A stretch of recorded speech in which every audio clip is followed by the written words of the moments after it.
ನವೋದಯಕ್ಕೆ ಸಂಬಂಧಿಸಿದಂತೆ ನಾವು ನವೋದಯ ಪರೀಕ್ಷೆಯಲ್ಲಿ ಕೇಳುವಂತಹ ಸಂಭವನೀಯ ಪ್ರಶ್ನೆಗಳನ್ನು ನಾವು ಸಾಲ್ವ್ ಮಾಡ್ತಾ ಬಂದಿದ್ವಿ ವಿದ್ಯಾರ್ಥಿಗಳೇ. ಮತ್ತೊಂದು ಸಂಭವನೀಯ ಪ್ರಶ್ನೆ ಯಾವ್ದಪ್ಪ ಅಂತಂದ್ರೆ ವರ್ಗಮೂಲವನ್ನ ಕಂಡುಹಿಡಿಯಿರಿ.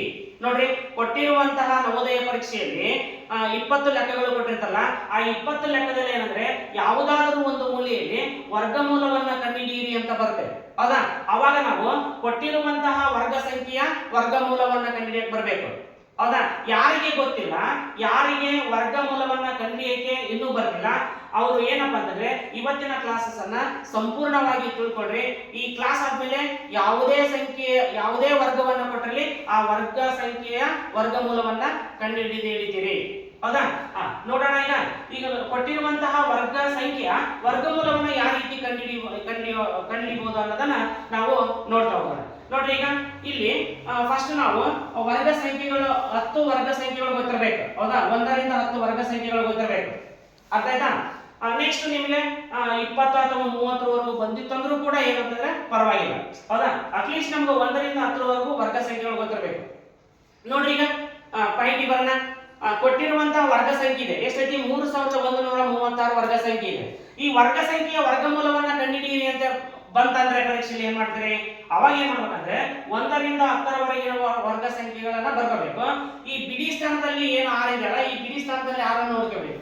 ಈ ಬಿಡಿ ಸ್ಥಾನದಲ್ಲಿ ಬಂದಿರುವಂತಹ 6 ಈ ಕೊಟ್ಟಿರುವಂತಹ ಅಂದ್ರೆ 1 ರಿಂದ 10 ಕೊಟ್ಟಿರುವಂತಹ ವರ್ಗ ಸಂಖ್ಯೆಗಳ ಬಿಡಿ ಸ್ಥಾನದಲ್ಲಿ ಎಲ್ಲೆಲ್ಲಿ 6 ಬಂದೈತೆ ನೋಡ್ಕೋಬೇಕು. ನೋಡ್ರಿ, ಈಗ ಈ 6 ಅಂದ್ರೆ ಕೊಟ್ಟಿರುವಂತಹ ವರ್ಗ ಸಂಖ್ಯೆಯ ಬಿಡಿ ಸ್ಥಾನದಲ್ಲಿ 6 ಈ ಇಲ್ಲಿರುವಂತಹ 1 ರಿಂದ 10 ಇರುವಂತಹ ವರ್ಗ ಸಂಖ್ಯೆಗಳಲ್ಲಿ ಯಾವ ಸಂಖ್ಯೆಯ ವರ್ಗದಲ್ಲಿ ಬಿಡಿ ಸ್ಥಾನದಲ್ಲಿ 6 ಬಂದೈತೆ ನೋಡ್ಕೋಬೇಕು. ನೋಡ್ರಿ, ಈಗ 4ರ ವರ್ಗದಲ್ಲಿ ಬಿಡಿ ಸ್ಥಾನದಲ್ಲಿ 6 ಇದೆ. ಓಕೆನಾ? ಕಾನ್ಸೆಪ್ಟ್ ಅರ್ಥ ಆಗ್ತಿದ್ಯಾ? ನೆಕ್ಸ್ಟ್ ಈಗ ಮತ್ತೆ ನೋಡ್ರಿ 6ರ ವರ್ಗ ಸಂಖ್ಯೆಯಲ್ಲಿ ಎಷ್ಟೈತಿ? 6 ಐತಿ ಬಿಡಿ ಸ್ಥಾನದಲ್ಲಿ. ನೋಡ್ರಿ, ಅವಾಗ ಏನಪ್ಪಾ ಅಂತಂದ್ರೆ 4 ಮತ್ತು 6 ಬರ್ಕೋಬೇಕು. ಹೌದಾ? 4 ಮತ್ತು 6 ಬರ್ಕೋಬೇಕು. ಎಷ್ಟು ಜನಕ್ಕೆ ಅರ್ಥ ಆಗ್ತಿದೆ? 4 ಮತ್ತು 6 ಬರ್ಕೊಂಡ್ರ? ನೋಡ್ರಿ, ಇನ್ನೊಂದ್ಸರಿ ಆಯ್ತಾ? ಕೊಟ್ಟಿರುವಂತಹ ವರ್ಗ ಸಂಖ್ಯೆಯ ಬಿಡಿ ಸ್ಥಾನದಲ್ಲಿ ಎಷ್ಟೈತಿ ನೋಡ್ಕೋಬೇಕು? 6 ಇದೆ. 6 ಈ 1 ರಿಂದ 10 ವರ್ಗ ಸಂಖ್ಯೆಗಳಲ್ಲಿ ಬಿಡಿ ಸ್ಥಾನದಲ್ಲಿ ಎಲ್ಲಿ 6 ಬಂದೈತೆ ನೋಡ್ಕೋಬೇಕು. 4ರ ವರ್ಗ ಸಂಖ್ಯೆಯಲ್ಲಿ ಬಿಡಿ ಸ್ಥಾನದಲ್ಲಿ 6 ಐತಿ. 6ರ ವರ್ಗದಲ್ಲಿ ಬಿಡಿ ಸ್ಥಾನದಲ್ಲಿ 6 ಐತಿ. ಈ 4 ಮತ್ತು 6 ಬರ್ಕೊಂಡ್ಬಿಟ್ವಿ. ಅರ್ಥ ಆಯ್ತಾ? ಈಗ ನೆಕ್ಸ್ಟ್ ಇದಾದ ನಂತರ ಏನ್ ಮಾಡ್ಬೇಕು? ಇವೆರಡು ಮನೆಗಳನ್ನ ಔಟ್ ಮಾಡ್ಬೇಕು. ಈಗ ನಾವು ವರ್ಗಮೂಲವನ್ನ ಕಂಡುಹಿಡಿಯೋಕ್ಕೋಸ್ಕರ ಇವೆರಡನ್ನ ಏನ್ ಮಾಡ್ಬೇಕು? ಔಟ್ ಮಾಡ್ಬೇಕು. ನೆಕ್ಸ್ಟ್ ಎಷ್ಟು ಉಳಿತು ನಮಗೀಗ? 31 ಉಳಿತು. ಓಕೆನಾ? ಎಷ್ಟು ಜನಕ್ಕೆ ಅರ್ಥ ಆಗ್ತಿದೆ? 31 ಉಳಿತು. ಈ 31 ಈ ವರ್ಗ ಯಾವ ವರ್ಗ ಸಂಖ್ಯೆಗಳ ಮಧ್ಯದಲ್ಲಿ ಬರ್ತೈತೆ ನೋಡ್ಬೇಕು. ಎರಡನೇ ಸ್ಟೆಪ್ ಯಾವ ವರ್ಗ ಸಂಖ್ಯೆಗಳ ಮಧ್ಯದಲ್ಲಿ ಬರ್ತದೆ ನೋಡ್ರಿ? 5 ಮತ್ತು 6. ನೋಡ್ರಿ, 5 ಮತ್ತು 6 ವರ್ಗ ಸಂಖ್ಯೆಗಳ ಮಧ್ಯದಲ್ಲಿ ಬರುತ್ತೆ. ಇದರಲ್ಲಿ 5ರಲ್ಲಿ ಯಾವುದು ಚಿಕ್ಕ? 5 ಮತ್ತು 6ರಲ್ಲಿ ಯಾವುದು ಚಿಕ್ಕದು? 5. ಈ 5ಅನ್ನ ಏನ್ ಮಾಡ್ತೀನಿ ಅಂದ್ರೆ ನಾನು ಇಲ್ಲಿ 5 ಬರ್ಕೊಳ್ತೀನಿ, ಇಲ್ಲಿ 5 ಬರ್ಕೊಳ್ತೀನಿ. ಅರ್ಥ ಆಗುತ್ತಾ? ಎರಡನೇ ಸ್ಟೆಪ್ ಏನು? 31 ಇದೆ. 2 ಅಂಕಿಗಳು ಔಟ್ ಆದವು. ಹೌದಾ? 31 ಉಳಿತು. ಈ 31 ಯಾವ ವರ್ಗ ಸಂಖ್ಯೆಗಳ ಮಧ್ಯದಲ್ಲಿ ಬರ್ತಾ? 5 ಮತ್ತು 6. ಈ 5 ಮತ್ತು 6ರಲ್ಲಿ ಯಾವುದು ಚಿಕ್ಕದಿದೆ? 5. ಆ 5ಅನ್ನ ನಾನು ಮಾಡ್ತೀನಿ, ಇಲ್ಲಿ 5 ಬರ್ಕೊಂತೀನಿ, ಇಲ್ಲಿ 5 ಬರ್ಕೊಂತೀನಿ. ಆವಾಗ ಇವು ಎರಡರಲ್ಲಿ ಯಾವುದಾದರೂ ಒಂದು ಹೌದಾ? ಈ ಯಾವುದಾದರೂ ಒಂದು ಸಂಖ್ಯೆ ಈ ವರ್ಗದ ವರ್ಗಮೂಲವಾಗಿರ್ತೈತಿ. ಹೌದಾ? ಯಾವುದು ಈ ಎರಡರಲ್ಲಿ ಯಾವುದು ಅನ್ನೋದನ್ನ ಕಂಡುಹಿಡಿಬೇಕಿತ್ತಂದ್ರೆ ಇನ್ನೊಂದು ಸ್ಟೆಪ್ ಇದೆ. ಏನ್ ಮಾಡ್ಬೇಕಂತಂದ್ರೆ ನೋಡ್ರಿ, ಈಗ ಈ ಒಂದು ಚಿಕ್ಕ ಸಂಖ್ಯೆಯನ್ನ ತಗೊಂಡಿದ್ವಲ್ಲ, ಈ ಚಿಕ್ಕ ಸಂಖ್ಯೆಯನ್ನ ಬರ್ಕೊಂಡ. ಹೌದಾ? 5 ಬರ್ಕೊಂಡ. ಈ 5ರ ಮುಂದಿನ ಸಂಖ್ಯೆ ಯಾವುದು? 6. ಅದು 6 ಇಲ್ಲೇ ಎಷ್ಟು? 30 ಇಂಟು ಮಾಡ್ಕೊಂಡ್ಬಿಡ್ಬೇಕು. ಈಗ ನೋಡ್ಕೊಬೇಕು. ನೋಡ್ರಿ, ಈಗ ಇಲ್ಲಿ 30 ಇದೆ, ಇಲ್ಲಿ 31 ಇದೆ. ಹೌದಾ? ಇಲ್ಲಿ ಇದು ನಮಗೆ ಇಂಪಾರ್ಟೆಂಟ್. ಈ ಸಂಖ್ಯೆ ನೋಡ್ರಿ, 31 ಇದೆ, ಇಲ್ಲಿ 30 ಇದೆ. ಹೌದಾ? 30ಕ್ಕಿಂತ 31 ದೊಡ್ಡದಿದೆ. ಹೌದಿಲ್ಲ? 31ಕ್ಕಿಂತ 30 ಚಿಕ್ಕದಿದೆ. ಅದಕ್ಕೋಸ್ಕರ ಇಲ್ಲಿ ನೋಡ್ರಿ ದೊಡ್ಡದಿದೆಯಲ್ಲ, ಈ 31 ಇದಕ್ಕೆ ಕಂಪೇರ್ ಮಾಡಿದಾಗ ಇದು ಏನಾಯ್ತು? ದೊಡ್ಡದಾಯ್ತು. ಇದರಲ್ಲಿ ದೊಡ್ಡದು ಯಾವುದು? ಅದನ್ನು ನೋಡ್ಕೋಬೇಕು. ಯಾವುದು ದೊಡ್ಡದಿದೆ? ಅಲ್ಲಿ 56. ಈ 56 ಎಷ್ಟು? 3136ರ ವರ್ಗಮೂಲವಾಗಿರುತ್ತೆ. ಹೌದಾ? ನೀವು ತಾಳೆ ನೋಡ್ಬೇಕಿತ್ತಪ್ಪ ಅಂತಂದ್ರೆ, ಹೌದಾ, 56 × 56 ಕೂಡಿಸಿ ನೋಡ್ರಿ 3100 ಎಷ್ಟು 3136 ವರ್ಗ ಸಂಖ್ಯೆ ಸಿಗುತ್ತೆ. ಎಷ್ಟರಿಂದ 56 × 56 ಮಾಡಿದ್ರೆ 3136 ನಮಗೆ ವರ್ಗ ಸಂಖ್ಯೆ ಸಿಗುತ್ತೆ. ಅರ್ಥ ಆಗುತ್ತೆ ಎಲ್ಲರಿಗೂ? ಈಗ ನೋಡ್ರಿ, ಈಗ ಎರಡನೇ ವರ್ಗ ಸಂಖ್ಯೆ ಬರ್ತೀನಿ ಇದು. ಮತ್ತೆ ಬಿಡಿ ಸ್ಥಾನದಲ್ಲಿ ಎಷ್ಟಿದೆ? ಇಲ್ಲಿ 4 ಇದೆ. ಹೌದಾ? ಈ 4 ಕೊಟ್ಟಿರುವಂತಹ 10 ವರ್ಗ ಸಂಖ್ಯೆಗಳಲ್ಲಿ ಯಾವ ಯಾವ ವರ್ಗ ಸಂಖ್ಯೆ ಬಿಡಿ ಸ್ಥಾನದಲ್ಲಿ ಏನಾಗಿ ಬರ್ತದೆ ನೋಡೋಣ. ಎಷ್ಟು? 2. ಓಕೆನಾ? 2 ಇದು ಕ್ಲೀನ್ ಮಾಡ್ಕೊಳ್ಳೋಣ. ಓಕೆನಾ? Just ready. 4 ಇಲ್ಲಿ 2ರ ವರ್ಗದಲ್ಲಿ 4 ಬಂತು. ನೆಕ್ಸ್ಟ್ ಯಾವ ಸಂಖ್ಯೆಯಲ್ಲಿ ಬರ್ತದೆ? 4 8ರ ಬಿಡಿ ಸ್ಥಾನದಲ್ಲಿ ಕೂಡ ಎಷ್ಟು ಬಂತು? 4 ಬಂತು. ಅಂದ್ರೆ ನಾನು ಈಗ ಬರ್ಕೊಂತೀನಿ ಎಷ್ಟು? 2 ಮತ್ತು ಎಷ್ಟು? 8 ಬರ್ಕೊಂತೀನಿ. ಓಕೆನಾ? ಈಗ ಏನ್ ಮಾಡಿದ? 2 ಸಂಖ್ಯೆಗಳನ್ನ ಔಟ್ ಮಾಡೋಣ. ರೈಟ್ ಏನಪ್ಪ? ಇನ್ನು ಎಷ್ಟು ಅಂಕಿಗಳು ನಮ್ಗ? 3. ಈ 148 ಯಾವ ಯಾವ ವರ್ಗ ಸಂಖ್ಯೆಗಳ ಮಧ್ಯದಲ್ಲಿ ಬರ್ತದೆ ನೋಡ್ರಿ? ಎಷ್ಟು? 12 13. ಯಾವುದು ಚಿಕ್ಕದಿದೆ? 12. ಅಂದ್ರೆ ಇಲ್ಲಿ 12 ಬರ್ಕೊಂತೀನಿ, ಇಲ್ಲಿ 12 ಬರ್ಕೊಂತೀನಿ. ಹೌದಾ? ಆ ಚಿಕ್ಕ ಸಂಖ್ಯೆ ಏನ್ ಮಾಡ್ಕೊಂಡ್ಬಿಡೋಣ? ಇಲ್ಲಿ ಬರೆಯೋಣ. ಇದಕ್ಕ ಮುಂದಿನ ಸಂಖ್ಯೆ ಏನ್ ಮಾಡೋಣ? 8 ಮಾಡೋಣ. 13. ಹೌದಾ? 12 13 ನೋಡ್ರಿ. 13 26ಕ್ಕ 6 ಕೈಲ ಬಂತು 2. ಎಷ್ಟು? 13 26ಕ್ಕ 6 ಕೈಲ ಬಂತು 2. 13 13 2 15. ಅಂದ್ರೆ ಎಷ್ಟು ಬಂತು? 156. ಈಗ ನೋಡ್ರಿ 148 ಐತಿ, ಇಲ್ಲಿ 156 ಐತಿ. ಹೌದಾ? ಈಗ ನೋಡ್ರಿ 156 ಕಂಪೇರ್ ಮಾಡಿದ್ರೆ 148 ಚಿಕ್ಕದು. ಅಂದ್ರೆ ಇಲ್ಲಿ ಚಿಕ್ಕದಿದೆಯಲ್ಲ, ಇದರಲ್ಲಿ ಚಿಕ್ಕದು ಯಾವ್ದಿದೆ? 122. 122 ಏನಾಗಿರುತ್ತಪ್ಪ ಅಂತಂದ್ರೆ ನೋಡ್ರಿ, ಬಿಡಿ 10 100 1000 14884ರ ವರ್ಗಮೂಲ 122 ಆಗಿರುತ್ತೆ. ಹೌದಾ? ನೀವು ತಾಳೆ ಮಾಡ್ಬೇಕಂದ್ರೆ ಏನ್ ಮಾಡಬೇಕು? 122 × 122 ಮಾಡ್ರಿ. ಎಷ್ಟು ಬರ್ತಾ? 14884 ವರ್ಗ ಸಂಖ್ಯೆ ಸಿಗುತ್ತೆ. ಅರ್ಥ ಆಗುತ್ತೆ ಎಲ್ಲರಿಗೂ? ನೋಡ್ರಿ, ಈ ರೀತಿಯಾಗಿ ಏನಪ್ಪಾ ಅಂತಂದ್ರೆ ನಾವು ವರ್ಗಮೂಲವನ್ನ ನಾವು ಕಂಡುಹಿಡಿತೀವಿ. ಹೌದಾ? ನಿಮ್ಗೆ ಯಾರಿಗೆ ಬರೋದಿಲ್ಲ, ನಾವು ವಿಡಿಯೋನ ಸ್ವಲ್ಪ ಏನಂದ್ರೆ ಸ್ಟಾಪ್ ಮಾಡಿ ಏನಂತಂದ್ರೆ ನೋಡಿ, ನಿಮ್ಗೆ ಸಂಪೂರ್ಣವಾಗಿ ಅರ್ಥ ಆಗುತ್ತೆ. ಇದ್ರ ಮೇಲೆ ಒಂದಿಷ್ಟು ಪ್ರಾಬ್ಲಮ್ಗಳನ್ನ ಸಾಲ್ವ್ ಮಾಡಿ ಖಂಡಿತವಾಗಿ ನಿಮಗೆ ವರ್ಗಮೂಲವನ್ನ ಕಂಡುಹಿಡಿಯಕ್ಕೆ ನಿಮಗೆ ಬಂದೇ ಬರುತ್ತದೆ. ಪರೀಕ್ಷೆಯಲ್ಲಿ ಈ ವರ್ಗಮೂಲವನ್ನ ಕಂಡುಹಿಡಿಯಿರಿ ಅಂತಂದ್ರೆ ನೀವು ಕಂಡು ಹಿಡಿದು ಏನಂತಂದ್ರೆ ನೀವು 1 ಮಾರ್ಕ್ಸ್ ಅನ್ನ ಪಡೆದುಕೊಳ್ಬೇಕು ಅಂತ ಹೇಳ್ತಾ ಮತ್ತೆ ಮುಂದಿನ ಕ್ಲಾಸಸ್ ಅಲ್ಲಿ ಮತ್ತೆ ಎಲ್ಲರೂ ಸಿಗೋಣ. ಎಲ್ಲರಿಗೂ ಗುಡ್ ಲಕ್. ಈಗಾಗಲೇ ನವೋದಯ ಪರೀಕ್ಷೆಯಲ್ಲಿ ಕೇಳಬಹುದಾದಂತಹ ಒಂದಿಷ್ಟು ಸಂಭವನೀಯ ಪ್ರಶ್ನೆಗಳನ್ನ ನಾವು ಸಾಲ್ವ್ ಮಾಡ್ತಾ ಬರ್ತಾ ಇದೀವಿ. ವಿದ್ಯಾರ್ಥಿಗಳೇ, ಪ್ರತಿ ವರ್ಷ ಪ್ರತಿ ಕ್ವಶನ್ ಪೇಪರ್ ನಲ್ಲಿ ಸುತ್ತಳತೆ ಮತ್ತು ವಿಸ್ತೀರ್ಣದ ಮೇಲೆ 1 ರಿಂದ 2 ಪ್ರಶ್ನೆಗಳನ್ನ ಕೇಳ್ತಾ ಬರ್ತಾ ಇದ್ದಾನೆ.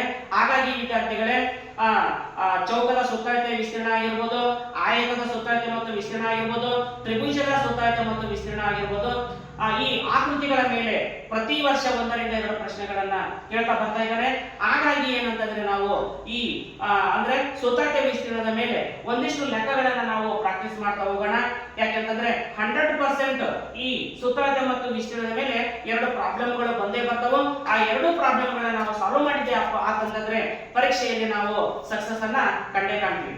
ನೋಡಿ, ಈಗ ಕೊಟ್ಟಿರುವಂತಹ ಪ್ರಾಬ್ಲಮ್ಗಳನ್ನ ಯಾವ ರೀತಿಯಾಗಿ ಓದಬೇಕು ಮತ್ತೆ ಯಾವ ರೀತಿಯಾಗಿ ಅರ್ಥ ಮಾಡ್ಕೋಬೇಕು, ಅರ್ಥ ಮಾಡ್ಕೊಂಡ ಮೇಲೆ ಯಾವ ಯಾವ ಫಾರ್ಮುಲಾಗಳನ್ನ ಅಪ್ಲೈ ಮಾಡಬೇಕು ಅನ್ನೋದನ್ನ ನಾವು ನಮಗೆ ಗೊತ್ತಿರಬೇಕು ಮತ್ತು ಅದನ್ನ ತಿಳ್ಕೊಂಡಿರ್ಬೇಕು. ಹೌದಾ? ಈಗ ನೋಡ್ತಾ ಹೋಗೋಣ. ನೋಡ್ರಿ, ಈಗ the length of a rectangular plot of land is twice its breadth. ಓಕೆನಾ? ನೋಡ್ರಿ, the length of a rectangular plot of land is twice its breadth. ಅಂದ್ರೆ ಒಂದು ಆಯತಾಕಾರದ ಪ್ಲಾಟಿನ ಉದ್ದವು ಅದರ ಅಗಲಕ್ಕಿಂತ 2 ಪಟ್ಟು ಇದೆ ಅಂತೆ.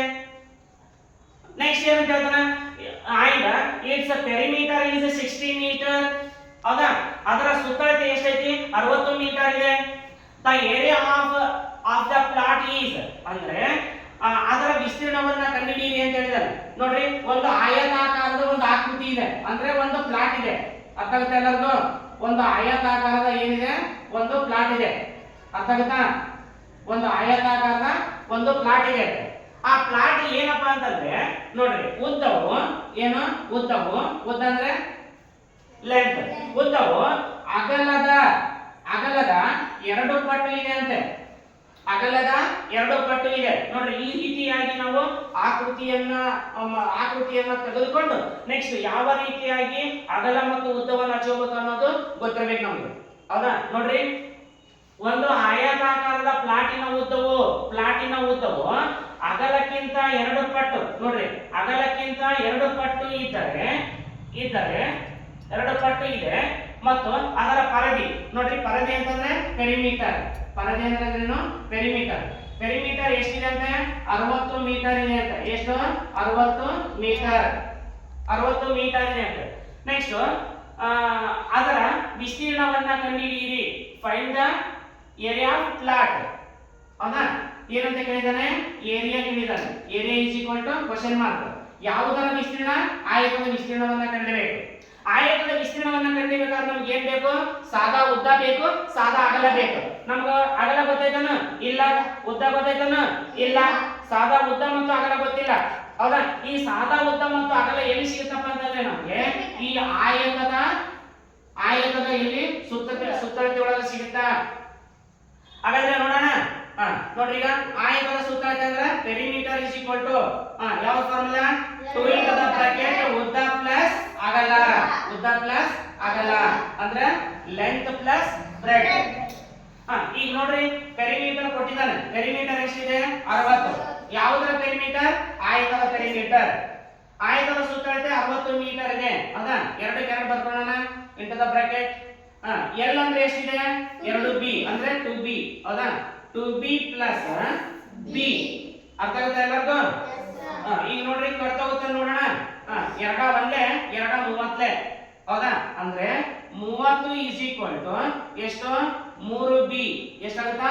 3b 3b. ಅವಾಗ ನೋಡ್ರಿ, ಈಗ b ಅನ್ನ ಇಟ್ಕೊಳ್ರಿ. 30 ಡಿವೈಡೆಡ್ ಬೈ 3.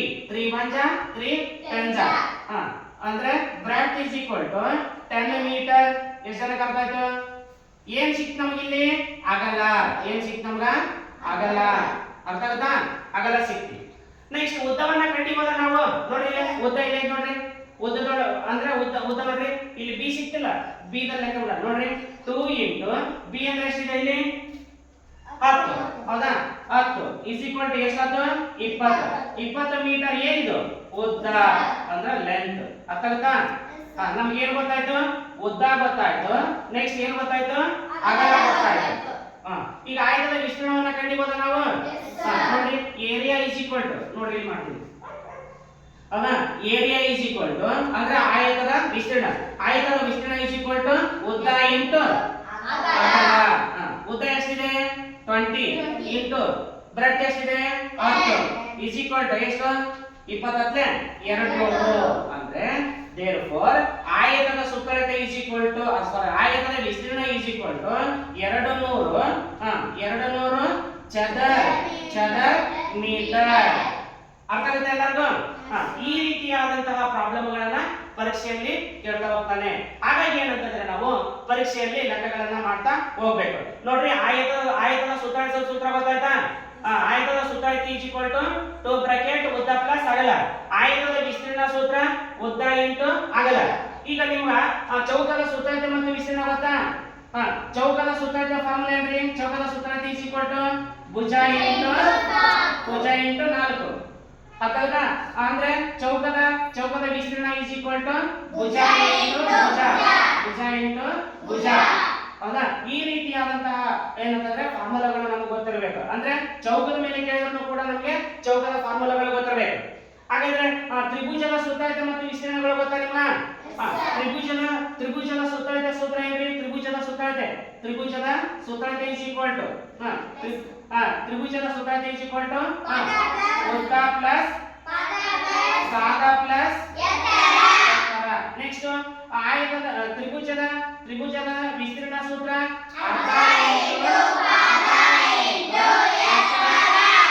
ನೋಡ್ರಿ, ತ್ರಿಭುಜದ ಮೇಲೆ ಕೇಳಿದ ಪ್ರಶ್ನೆಯನ್ನ ಈ 2 ಫಾರ್ಮುಲಾ ಗೊತ್ತಿರಬೇಕು. ಹೌದಾ, ಇನ್ನೊಂದು ಫಾರ್ಮುಲಾ ಬಳಸಿದೆ. ಯಾವ್ದಪ್ಪ ಅಂತಂದ್ರೆ ಸಮಬಾಹು ತ್ರಿಭುಜದ ವಿಸ್ತೀರ್ಣವನ್ನ ಕಂಡುಹಿಡಿಯುವ ಸೂತ್ರ ಯಾವುದು? Square root of 3 divided by 4 ನೋಡ್ರಿ, ಒಂದೊಂದು ಸಾರಿ ಈ ಫಾರ್ಮುಲಾದ ಮೇಲೆ ಕೂಡ ಏನಂತಂದ್ರೆ ಲೆಕ್ಕವನ್ನ ಕೇಳ್ತಾ ಬರ್ತಾ ಇದ್ದಾನೆ. ಹಂಗಾಗಿ ವಿದ್ಯಾರ್ಥಿಗಳೇ, ಎಲ್ಲ ನಾವು ಅಂದ್ರೆ ಸುತ್ತಳತೆ ಮತ್ತು ವಿಸ್ತೀರ್ಣವನ್ನ ಕೇಳ್ತಾನಂತಂದ್ರೆ ನೋಡ್ರಿ, ತ್ರಿಭುಜದ ಸುತ್ತಳತೆ ವಿಸ್ತೀರ್ಣ, ಆಯತದ ಸುತ್ತಳತೆ ವಿಸ್ತೀರ್ಣ, ಚೌಕದ ಸುತ್ತಳತೆ ವಿಸ್ತೀರ್ಣ ಫಾರ್ಮುಲಾಗಳು ಕೂಡ ನಮಗೆ ಗೊತ್ತಿರಬೇಕು. ಆ ಫಾರ್ಮುಲಾ ತಕ್ಕಂಗೆ ಏನಂತಂದ್ರೆ ನಾವು ಪ್ರಾಬ್ಲಮ್ ಗಳನ್ನ ನಾವು ಸಾಲ್ವ್ ಮಾಡ್ತಾ ಹೋಗ್ತೀವಿ. ಹಾಗಾಗಿ ಏನಂತಂದ್ರೆ ಆದಷ್ಟು ಏನಪ್ಪಾ ಅಂತಂದ್ರೆ ಈ ಪ್ರಾಬ್ಲಮ್ ಗಳನ್ನ ಪ್ರಾಕ್ಟೀಸ್ ಮಾಡಿ ಪರೀಕ್ಷೆಯಲ್ಲಿ ಏನಂತಂದ್ರೆ 1 ರಿಂದ 2 ಪ್ರಶ್ನೆಗೆ ನೀವು ಉತ್ತರವನ್ನ ನೀಡೇ ನೀಡ್ತೀರಿ ಅಂತ ಹೇಳ್ತಾ ನೋಡಿ, ಮತ್ತೆ ಮುಂದಿನ ಕ್ಲಾಸಸ್ ನಲ್ಲಿ ಇಂತಹ ಪ್ರಾಬ್ಲಮ್ ಗಳೊಂದಿಗೆ ಮತ್ತೆ ಭೇಟಿ ಆಗೋಣ. ಎಲ್ಲರಿಗೂ ಗುಡ್ ಲಕ್.